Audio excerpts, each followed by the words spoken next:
नमस्कार मैत्रिणींनो, स्वागत आहे तुमचं सिलाई वर्ड मराठी या आपल्या यूट्यूब चॅनलवरती। तर आज आपण बघणार आहोत लेहंगा चोलीची कटिंग आणि स्टिचिंग कशी करायची। तर यापूर्वी देखील आपण लेहंगा आणि चोलीची कटिंग पाहिलेली आहे। आज आपण साधारण 10 ते 11 वर्षाच्या मुलीसाठी बघणार आहोत। 9 वर्षाच्या मुलीला देखील हा लेहंगा जो आहे व्यवस्थित बसेल। तर याकरता 2.5 मीटर लेहंग्यासाठी फॅब्रिक घेतलेला आहे। लेहंग्यासाठी अस्तर कॉटनचा यूज केलेला आहे, ते देखील 2.5 मीटर घेतलेला आहे। त्याचबरोबर चोळीसाठी तुम्हाला साधारण इथे अर्धा ते पाऊण मीटर फॅब्रिक लागणार आहे। तर सुरुवातीला लेहंग्याची कटिंग करून घ्यायची आहे। मल्टी कलर लेहंगा जो आहे आपला इथे तयार होणार आहे। तर याकरता फॅब्रिक 4 डबल फोल्ड मध्ये ठेवलं, त्यानंतर 4 फोल्ड मध्ये करून घेतलं। त्रिकोणाकृती करून व्यवस्थित छान अंथरून घ्यायचं आहे फॅब्रिक।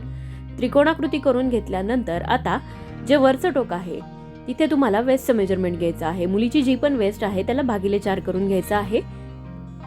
तर इथे साधारण मी लुजिंग सह 7.5 इंचावरती मार्किंग करणार आहे। पाहू शकता तुम्ही 28 कंबर आहे, अर्धा इंच लुजिंग दिलेली आहे आपण, म्हणजे साधारण अर्धा इंच इथे लुजिंग दिल्यानंतर आपल्याला सर्व बाजूंनी 1.5 ते 2 इंचाची जी आहे लुजिंग इथे मिळणार आहे। अशा पद्धतीने इंच टेप वरच्या कोपऱ्यावरती ठेवून सारखंच मेजरमेंट करून घ्यायचं आहे। जे बंद बाजूने मेजरमेंट येत आहे तेच मेजरमेंट आपल्याला सर्व ठिकाणी घेऊन राऊंड शेप जो आहे आखून घ्यायचा। त्यानंतर इंच टेप 2 इंच वरती ठेवायचा आहे।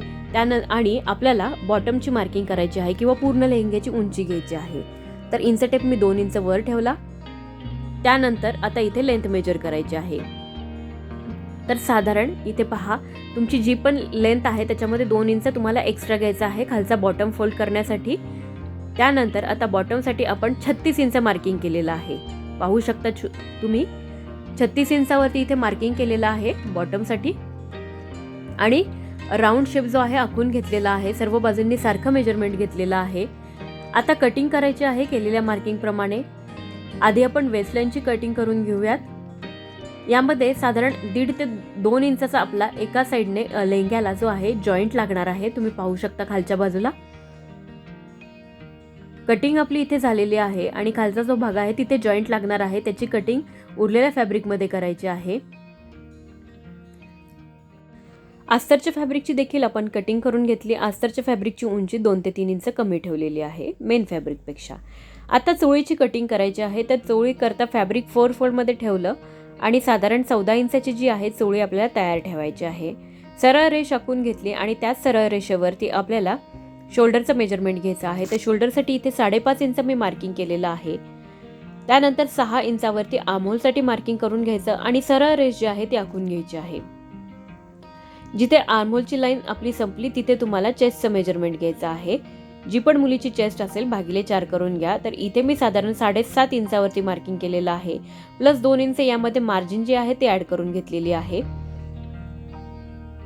त्यानंतर खालचा जो बॉटम आहे तिथे देखील आपल्याला वरची जी चेस्ट आहे त्याप्रमाणे मेजरमेंट घ्यायचं। अर्धा इंच इथे कमी घेतलेला आहे, म्हणजे 7 इंचावरती मी मार्किंग करून घेतलेला आहे। वेस्टचा 4th पार्ट करून घ्या। 28 वेस्ट घेतलेली आहे, इथे लूज घेतलेली आहे मेजरमेंट आपण सर्व। दोन्ही पॉइंट्स कनेक्ट करून घेतले। त्यानंतर फ्रंट आर्महोलसाठी 1 इंच आणि बॅक आर्महोलसाठी आपल्याला 1.5 इंचावरती मार्किंग करायचं। आर्महोल स्केल किंवा कर्व स्केलने आपल्याला इथे असा मुंड्याचा आकार जो आहे तो देऊन घ्यायचा आहे। ज्या पद्धतीने आपण मेन फॅब्रिकची कटिंग करत आहोत त्याच पद्धतीने अस्तरच्या फॅब्रिकवर देखील आपल्याला सेम कटिंग करून घ्यायची आहे।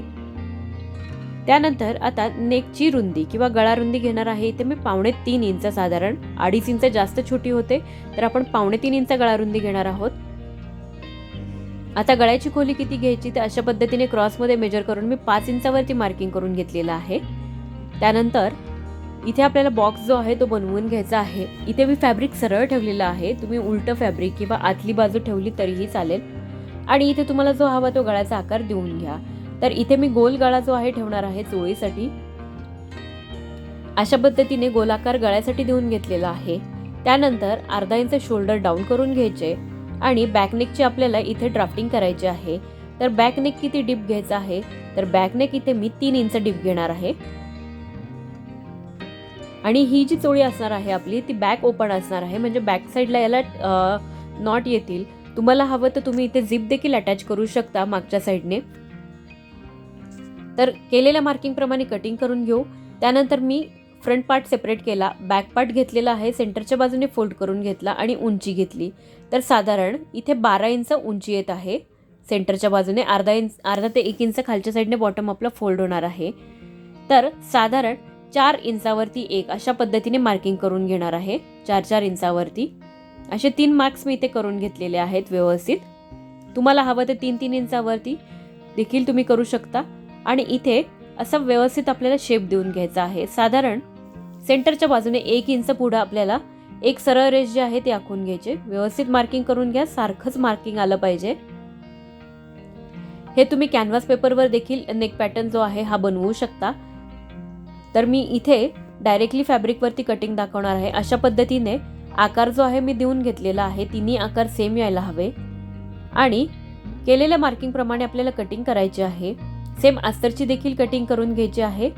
हे पहा, मी कटिंग करून घेतलेली आहे. अस्तरच्या फॅब्रिकवरती पण मार्किंग करून ठेवलेलं आहे. फक्त अस्तरच्या फॅब्रिकवरती आपण बॅक पार्टची जी डिझाईन आहे ती कट नाही केलेली. आता आपल्याला स्टिचिंग करायची आहे. तर हे पहा, मेन फॅब्रिक घेतलं, त्यावरती आपल्याला अस्तरचं फॅब्रिक ठेवून घ्यायचं आहे व्यवस्थित.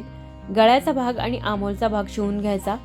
त्यानंतर जो बॉटम आहे तो देखील आपल्याला शिवून घ्यायचा आहे. त्यापूर्वी पूर्ण फॅब्रिक पिनने सिक्युअर करून घेतलेला आहे मी. जसा फ्रंट पार्ट घेतला आपण त्याच पद्धतीने बॅक पार्ट देखील रेडी करायचा आहे. आता जो बॅक पार्ट आहे त्याचा अस्तर आपण कुठेच कट केलेला नाहीये, बॅक नेक वगैरे.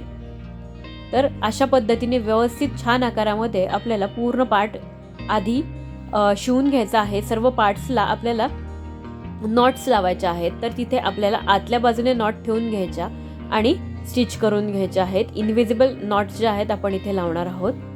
केलेल्या मार्किंग प्रमाणे आपल्याला सर्व ड्राफ्ट करून घ्यायचा, स्टिच करून घ्यायचा आहे व्यवस्थित.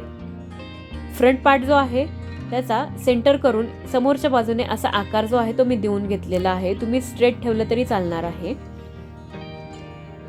छोटे छोटे कट्स करून घ्यायचे आहेत नेक पार्ट वरती. व्यवस्थित असे कट्स करून घेतल्यानंतर हे फॅब्रिक सरळ करायला काहीही त्रास होत नाही. तर अशा पद्धतीने हा जो सेंटर आहे इथे पाहू शकता, इथे देखील आपल्याला व्यवस्थित कट करून घ्यायचे आहेत. एक्स्ट्रा फॅब्रिक कट करून टाकायचं. त्यानंतर आता जी ओपन बाजू आहे साईडने तिथून आपल्याला हे फॅब्रिक सरळ करून घ्यायचं. फ्रंट पार्ट जो आहे सरळ करून घेतला. आता बॅक पार्टचा जो मागचा अस्तरचा भाग आहे तो एक्स्ट्रा पार्ट आपल्याला कट करून टाकायचा आहे. आणि सेंटरनी ही जी चोळी असणार आहे आपली ओपन असणार आहे, बॅक ओपन. तर इथे पाहू शकता तुम्ही अशा पद्धतीने कटिंग केलेली आहे. एक्स्ट्रा फॅब्रिक कट करून टाकलेला आहे आणि जी साईड आहे त्या साईडने हा पार्ट आपल्याला सरळ करून घ्यायचा आहे.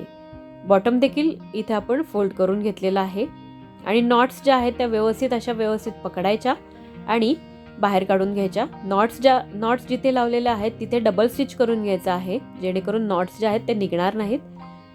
छान नॉट आपल्या बाहेर आल्या, पॉईंट व्यवस्थित आलेला आहे.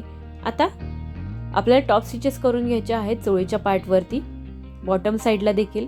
जसंच फ्रंट पार्टला देखील आपल्याला नेक आणि आमोल पार्ट तसेच बॉटम पार्टला टॉप स्टिचेस करून घ्यायचे आहेत. आता जो फ्रंट पार्ट आहे तिथे आपल्याला लेस जी आहे ती अटॅच करायची आहे. तुम्हाला तुमच्या आवडीप्रमाणे जी हवी ती लेस जी आहे तुम्ही लावू शकता. तुमच्या आवडीवरती, चॉईसवरती असेल हे. तर अशा पद्धतीची लेस जी आहे मी फ्रंट पार्टमध्ये अटॅच करून घेतलेली आहे.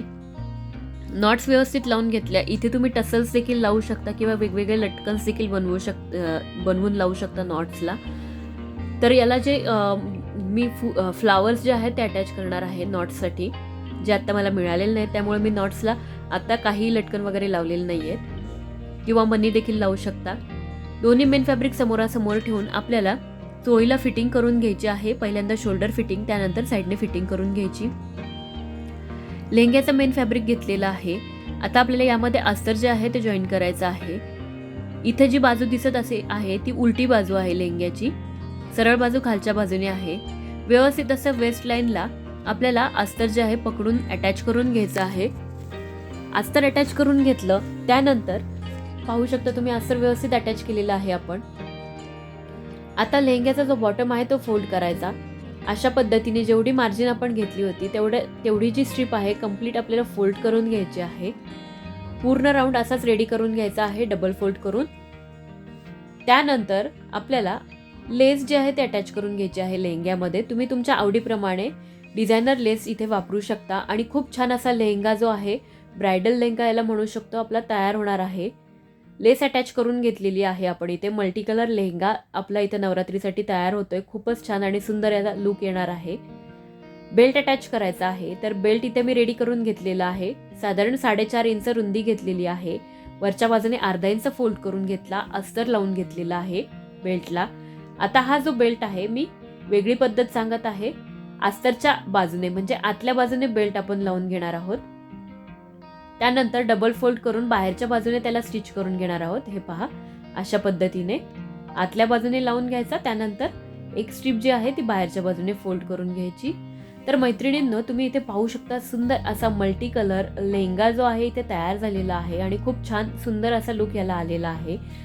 व्हिडिओ कसा वाटला आहे कमेंट्स करून नक्की कळवा. चॅनलला लाईक करा, शेअर करा आणि सबस्क्राईब करा. खाली दिलेल्या बेल आयकॉनवर क्लिक करा म्हणजे येणाऱ्या प्रत्येक व्हिडिओची नोटिफिकेशन तुम्हाला नक्कीच मिळेल.